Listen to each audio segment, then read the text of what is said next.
Je me souviens d'une histoire en cours de philosophie. Dans une caverne, il y avait un groupe d'hommes, prisonniers depuis leur naissance, enchaînés de telle sorte qu'ils ne pouvaient regarder que vers le fond de la grotte. Un bûcher et des figures manipulées par d'autres hommes projetaient sur leurs murs toutes sortes d'ombres.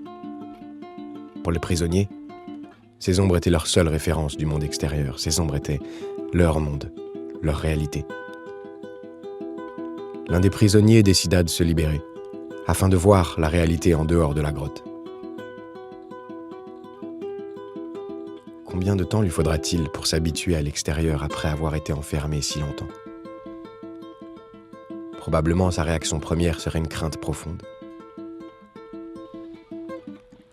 Pouvait-il comprendre ce qu'était un arbre, la mer, le soleil ?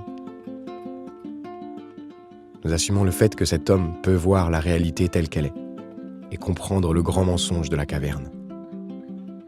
Le professeur nous a expliqué brièvement l'interprétation du mythe de Platon par rapport à la connaissance, à l'illusion, à la réalité, et comment il est possible que nous soyons dans une grande caverne, elle-même à la fois dans une autre caverne. Mais il n'y a aucun doute quant à la nécessité qu'a cet homme, libre, de retourner et de raconter aux autres ce qu'il avait vu.